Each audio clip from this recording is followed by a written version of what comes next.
Hello and welcome dear friends to our YouTube channel home study. आज हम लोग discuss करने वाले हैं class 10th chapter 4 which is name quadratic equation, जो कि बेस्ड है हमारे क्वाड्रेटिक इक्वेशन पे।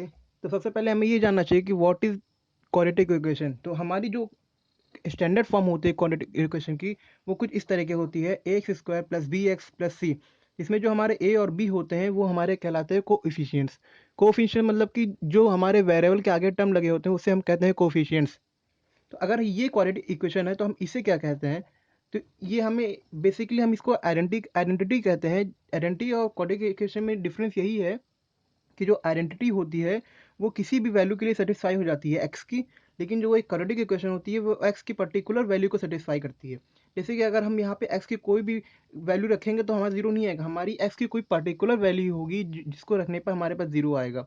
लेकिन अगर वहीं हम इस साइड आते हैं तो अगर हम एक्स की वैल्यू मान लीजिए यहाँ पे टू रखते हैं, तो टू इधर रखेंगे, टू इधर रखेंगे, तो हमारा L H S equal to R H S आ जाएगा। इसलिए हम इसको कहते हैं आइडेंटिटी। तो बेसिकली आइडेंटिटी और क्वाड्रेटिक इक्वेशन में हमारा यही डिफरेंस होता है कि जो आइडेंटिटी होती है वो किसी भी वैल्यू की ऑफ एक्स के लिए सेटिस्फाई होती है, लेकिन वही जो क्वाड्रेटिक इक्वेशन होता है वो सिर्फ एक्स की पर्टिकुलर वैल्यू के लिए सेटिस्फाई होता है। तो हमारी जो फर्स्ट एक्सरसाइज है एक्सरसाइज 4.1, वो बेसिकली इसी पे बेस्ड है। तो आइए हम देखते हैं कि उस एक्सरसाइज में कैसे कैसे क्वेश्चन आते हैं और उन्हें हम कैसे कैसे किस तरह से टैकल करेंगे। तो हमारा क्वेश्चन नंबर फर्स्ट एक्सरसाइज 4.1 में कहता है check whether the following are quadratic equation, यानी कि हमें चेक करना है कि ये जो हमारे इक्वेशंस दिए हैं ये क्वाड्रेटिक इक्वेशन फॉर्म करते हैं कि नहीं करते हैं।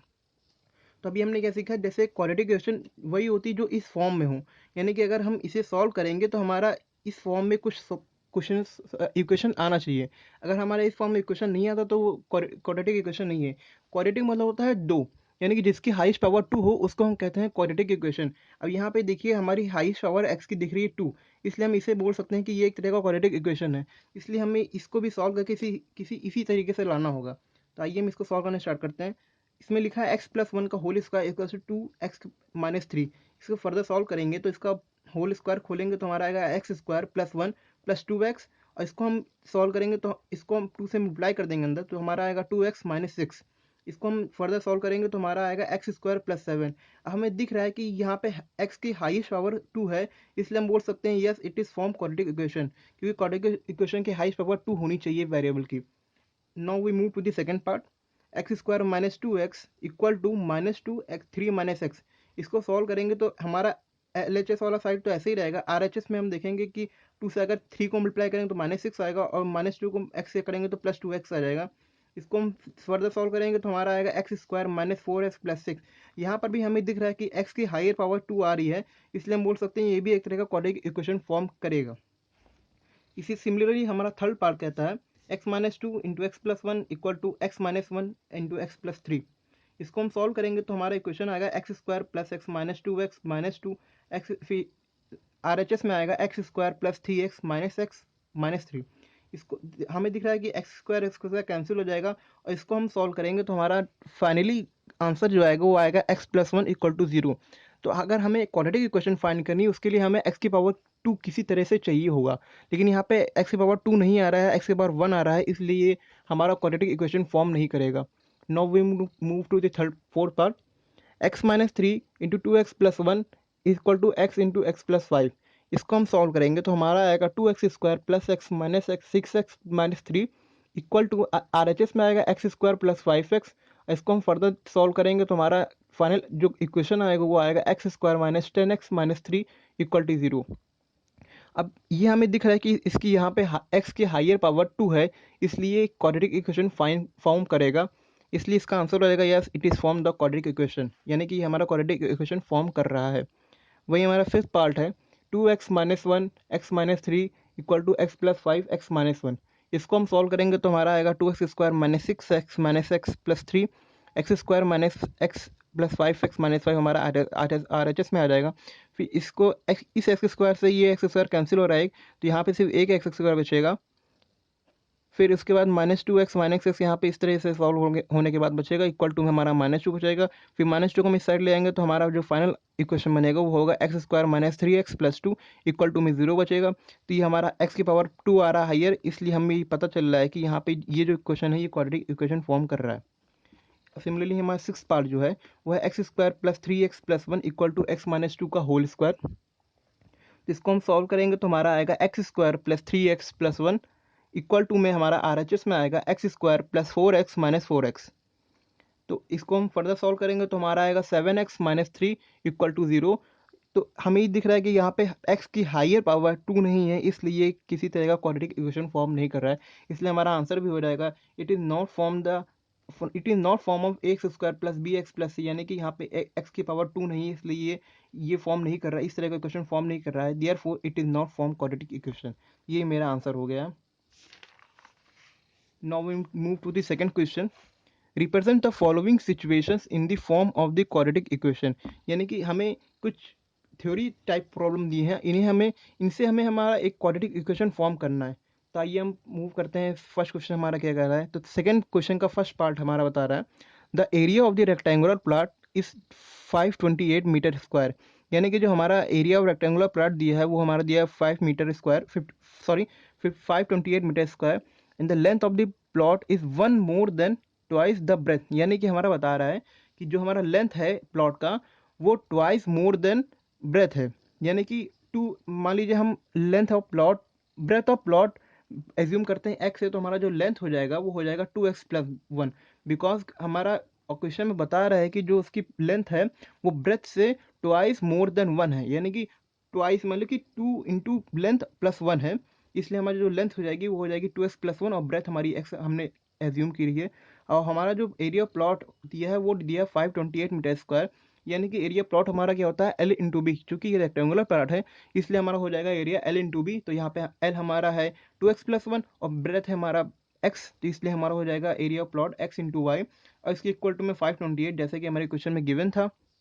अब इनमें से मल्टीप्लाई करके सॉल्व कर लेंगे तो हमारा क्वाड्रेटिक इक्वेशन फॉर्म हो जाएगा, जो कि इस प्रकार आएगा 2x square plus x minus 528 equal to zero. तो ये हमारा एक तरह से क्वाड्रेटिक इक्वेशन है, क्योंकि इसकी यहाँ पे x की हायर पावर टू हमें दिख रही है, इसलिए हमारा क्वाड्रेटिक इक्वेशन भी फॉर्म कर रहा है और हमारी क्वाड्रेटिक इक्वेशन भी निकल रही। Now we move to the second part. The product of the two consecutive positive integer is 306। We need to find the integers, यानी कि हमें product of the two consecutive positive integer दिया है 306। Two consecutive integer मतलब कि consecutive मतलब कि लगातार एक के बाद एक, जैसे हमारा दो के बाद तीन आता है, तीन के बाद चार आता है, उसे कहते हैं हम कॉन्जिक्यूटिव। ऐसे ही हमारा जो लेट टू कॉन्जिक्यूटिव इंटीजर हमने लेट किया है एक्स किया है, फिर एक्स प्लस वन, हमने एक्स प्लस वन इस लेट किया है कॉन्जिक्यूटिव में, क्योंकि जैसे कि अब हम एज्यूम करते हैं कि हमारा फर्स्ट जो पॉजिटिव इंटीजर है वो टू है, तो हमें कॉन्जिक्यूटिव चाहिए यानी कि लगातार। तो टू के बाद मेरा क्या आ रहा है, थ्री तो आएगा, तो अगर थ्री हम कैसे लाएंगे, टू में प्लस वन ऐड करेंगे तब हमारा थ्री आएगा। उसी तरह से हमने कॉन्जिक्यूटिव इंटीजर लेट किया है एक्स, तो अगर हम उसमें प्लस वन कर देंगे तो हमारा उससे एक आगे वाला आ जाएगा और इस तरह से हमारा कॉन्जिक्यूटिव इंटीजर फिर फॉर्म हो जाएगा। इसलिए हमें एज्यूम किया है कॉन्जिक्यूटिव पॉजिटिव इंटीजर टू, एक एक्स हो गया हमारा, एक और एक्स प्लस वन हो गया, तो इनका प्रोडक्ट जो हमारा इक्वल है वो है 306। तो इनका प्रोडक्ट कर देंगे, फिर इसको इक्वल टू रख देंगे 306 के, तो हमारा इसको सॉल्व करेंगे तो हमारा क्वाड्रेटिक इक्वेशन फॉर्म हो जाएगा, जो आएगा हमारा x square plus x minus 306 equal to zero. ये हमारा क्वाड्रेटिक इक्वेशन हो गया, इसकी हाईएस्ट पावर टू है, इसलिए हमें ये पता चल रहा है कि हमारा क्वाड्रेटिक इक्वेशन फॉर्म हो गया। Now we move to the third part. Rohan's mother is 26 years older than him, यानी रोहन एक लड़का है जिसकी mummy 26 year older than him है, यानी इससे 26 ईयर ओल्डर है। The product of their ages 3 year from now, यानी कि आज से 3 साल, the product of their ages from now, यानी कि आज से 3 साल बाद इनकी जो एज की प्रोडक्ट होगी वो होगी 360। We would like to find the Rohan's present age, यानी रोहन की हमारी प्रेजेंट एज फाइंड करनी है, तो हम यहाँ पे लेट कर लेते हैं कि रोहन की प्रेजेंट एज जो होगी वो होगी हमारी एक्स, तो उसकी मदर की एज क्या होगी 26 प्लस एक्स, यानी कि हमारा क्वेश्चन में गिवन है कि जो रोहन की मदर है वो 26 ईयर्स ओल्डर देन रोहन है, इसलिए रोहन की प्रेजेंट एज एक्स है, तो हम उसकी मदर की प्रेजेंट एज 26 प्लस एक्स हो जाएगी। देन 3 ईयर फ्रॉम नाउ बोला है, इसलिए हमारी जो नेक्स्ट इक्वेशन बनेगी वो हो जाएगी हेंस रोहन्स मदर ये 26 प्लस एक्स, ये तो हमने फाइंड कर लिया। एंड 3 ईयर फ्रॉम नाउ, तो Rohan's age from now x plus three हो जाएगा, एंड मदर से हो जाएगा एक्स प्लस 26 प्लस थ्री, यानी कि फ्रॉम नाउ में प्लस थ्री हम ऐड कर दे रहे हैं, तो हमारी मदर्स की जो एज होगी फ्रॉम नाउ से तो वो होगी 6x प्लस 29। और according to the question given हमें कि इन दोनों का प्रोडक्ट ऑफ देयर एजेस दिया है 360, तो इनको प्रोडक्ट करके हम 360 के इक्वल रख देंगे, तो हमारा कुछ इस तरह का इक्वेशन फॉर्म होगा, जो कि x+3 मल्टीप्लाइड बाई x+29 इसका जो 360, इनको फर्दर सॉल्व करेंगे तो हमारा जो फाइनल इक्वेशन फॉर्म होगा वो हमारा होगा x² + 3 2x माइनस 273, यानी कि x² + 32x - 273, ये हमारा क्वाड्रेटिक इक्वेशन फॉर्म हो गया। और इसकी हाईएस्ट पावर 2 है, इसलिए हमें ये पता चल रहा है कि ये जो इक्वेशन फॉर्म हुआ हमारा क्वाड्रेटिक इक्वेशन है। Now we move to the fourth part. A train travel a distance of 480 kilometre at a uniform speed, यानी कि एक ट्रेन है जो कि ट्रेवल कर रहा है 480 kilometre at a uniform speed, यानी कि with the constant speed, with the speed had been 8 kilometre hour less and it would have been 3 hour more to cover the same distance. यानी कि क्वेश्चन हमें बता रहा है कि अगर ट्रेन की स्पीड 8 किलोमीटर प्रति घंटा यानी कि 1 किलोमीटर पर आवर लेस कर दी जाए तो 3 आवर मोर यानी कि 3 घंटे वो ज़्यादा लेगी उसी डिस्टेंस को कवर करने के लिए। Now we need to find the speed of the train, हमें speed of the train find करनी है। तो इसमें क्वेश्चन में बता रहा है कि जो हमारी ट्रेन चल रही है वो 480 किलोमीटर टोटल चल रही है। तो let the speed of the train x, because हमें क्वेश्चन में फाइंड करने के लिए बता ही रहा है कि हमें स्पीड ऑफ ट्रेन फाइंड करनी है, इसलिए हमने लेट कर लिया कि स्पीड ऑफ ट्रेन एक्स है। फिर distance travel by the train is 480 kilometre, यानी कि हमें गिवन है क्वेश्चन में कि जो हमारी टोटल डिस्टेंस ट्रेवल कर रही है ट्रेन वो 480 किलोमीटर है। देन द टाइम टेकन, हमें टाइम निकालना है कि ट्रेन की कितने टाइम में कवर कर रही है इतना डिस्टेंस। तो स्पीड इसको डिस्टेंस अपॉन टाइम से हमारा फॉर्मूला निकल आएगा, टाइम इसको डिस्टेंस अपॉन स्पीड। डिस्टेंस हमें गिवन है 480 किलोमीटर और स्पीड हमारी हो गई एक्स, क्योंकि हमने यहाँ पे एक्स एज्यूम किया है, तो हमारी टोटल टाइम हो गई 480/x। अकॉर्डिंग टू क्वेश्चन हमें गिवन है if the speed of the train is 8 kilometre per hour less कर दी जाए, यानी कि जो प्रेजेंट स्पीड है उससे 8 किलोमीटर पर आवर लेस कर दी जाए ट्रेन की स्पीड, तो 3 hour more take to cover the same distance, यानी कि 3 घंटा ज़्यादा लेगी इसी डिस्टेंस को कवर करने के लिए। तो हमने यहाँ से जो हमारी प्रेजेंट स्पीड थी उससे हमने 8 किलोमीटर लेस कर दिया 8 किलोमीटर पर आवर, और जो हमारी प्रेजेंट टाइम टेकन थी यानी कि ये इससे हमने 3 ऐड कर दिया, क्योंकि 3 घंटा ज़्यादा ले रही है इसी डिस्टेंस को कवर करने के लिए, इसलिए हमने इसमें 3 ऐड कर दिया है। फिर हमें डिस्टेंस टोटल निकालना पड़ेगा, टोटल इसकी डिस्टेंस कितनी होगी। तो हमारी टोटल डिस्टेंस होगी स्पीड इंटू टाइम, इसकी स्पीड हमें गिवन है, यहाँ से हमने फाइंड कर ली है।